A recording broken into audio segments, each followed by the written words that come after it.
ఈ ప్రజలకు కోట్లాది మంది దాహార్తిని తీర్చే ఈ యొక్క చెరువులను శ్రీమంతులుగా గొప్ప వ్యక్తులుగా ఉన్న వాళ్ళు వాటి పక్కనే ఫామ్ హౌజుల పేరు నిర్మించుకొని వాళ్ళ డ్రైనేజ్ కాలువలు తీసుకెళ్ళి గండిపేటలో కలిపినారు. నేను ఇక్కడ వేదిక మీద ఉన్న పెద్దలతో పాటు ఇక్కడ వచ్చిన భక్తులను నేను ఒకటే మాట అడగదలుచుకున్నా. ఇవాళ వాళ్ళ విలాసవంతమైన జీవితం కోసం నిర్మించుకున్న ఫామ్ హౌజులలో నుంచి వచ్చే డ్రైనేజ్ గండిపేటలో హిమాయత్ సాగర్ తాగునీటిలో కలిపితే ఆ నీళ్లు హైదరాబాదు నగరానికి తాగడానికి సరఫరా చేస్తుంటే వాళ్ళు నిర్మించిన అక్రమ నిర్మాణాలను వదిలేస్తే ఇక నేను ప్రజాప్రతినిధిగా విఫలమైనట్ట కాదా మీరు ఒక్కసారి ఆలోచన చేయండి. అందుకే ఒత్తిడి వచ్చినా మిత్రులకు ఫామ్ హౌజులు ఉన్నా ఏవి వదలకుండా హైడ్రా అనే ఒక సంస్థను ఏర్పాటు చేసి తెలియకుంటేనే ప్రజాప్రతినిధులం కొన్ని మన దినచర్యల్లో భాగంగా కొన్ని తప్పిదాలు చేస్తుంటాం. తప్పులు తెలవకుంటేనే కొన్ని తప్పులు జరిగిపోతుంటాయి. మరి ఆ ఖాతాను సవరించుకోవడానికి, ఆ బ్యాలెన్స్ షీట్ను సవరించుకోవడానికి తెలిసి కొన్ని మంచి పనులు చేయాలని నేను ప్రగాఢంగా విశ్వసిస్తున్నా, నమ్ముతున్నా.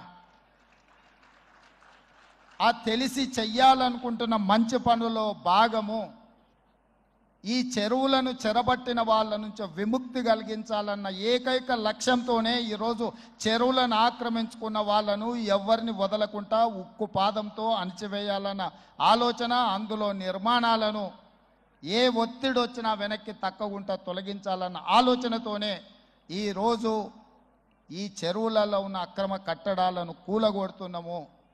దీనికి స్ఫూర్తి భగవద్గీత అనే కురుక్షేత్ర యుద్ధ సందర్భంలో అర్జునుడు ఆయుధాలను కింద పడేసి రాజ్యం కోసం భీష్మ పితామహుడు, అదేవిధంగా కర్ణుడు, దుర్యోధనుడు, దుశ్శాసనుడు, నా సహోదరులందరూ ఆ పక్కన నించుంటే ఈ రాజ్యం కోసం వాళ్ళందరినీ సంహరించడం, వాళ్ళని సంహరించి రాజ్యాన్ని సాధించుకోవడం ద్వారా ఏమి ఉంటుంది, ఏం మనశ్శాంతి వస్తుంది అని చెప్పి అర్జునుడు యుద్ధతంత్రం నుంచి తప్పుకుంటా అన్నప్పుడు శ్రీకృష్ణ భగవానుడు బోధించిందే భగవద్గీత.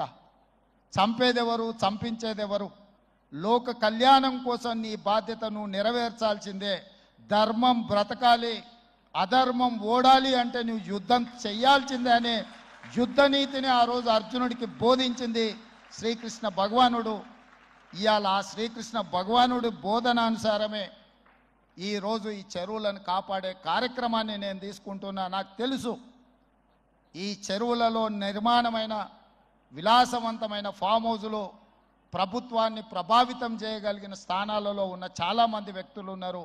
ప్రత్యక్షంగా ప్రభుత్వంలో భాగస్వాములు అయి ఉండొచ్చు, లేకపోతే సమాజం మీద బాగా ప్రభావితం చేయగలిగిన వ్యక్తులు ఉండొచ్చు. కానీ వాటన్నిటినీ నేను పట్టించుకోదలుచుకోలే.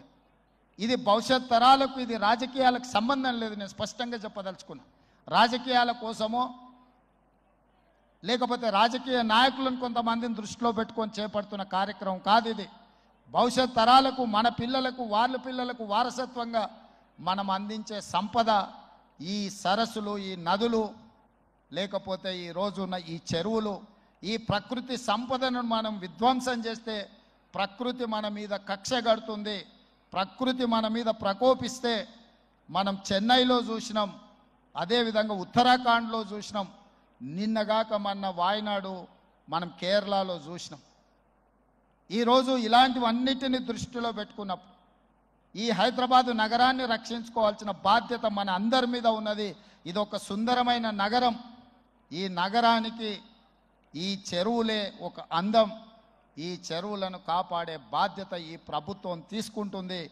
ఎవరు ఏమనుకున్నా, ఎవరు ఏ ఒత్తిడి తెచ్చినా వాటన్నిటిని పక్కన పెట్టి చెరువులను ఆక్రమించుకున్న వాళ్ళ భరతం పడుతుంది ఈ ప్రభుత్వం అని చెప్పి నేను ఈ సందర్భంగా తెలియదలుచుకున్నా. ఆనాడు కురుక్షేత్రంలో ధర్మం వైపు శ్రీకృష్ణుడు, అర్జునుడు నిలబడ్డందుకే ఈరోజు ఆ ధర్మం అనేది కాపాడింది. వాళ్ళు ధర్మాన్ని కాపాడితే ధర్మం మనల్ని కాపాడింది. ఈరోజు మనం చేస్తున్న పని కూడా అలాంటిదే. మీ అందరి సహకారం ఉండాలి.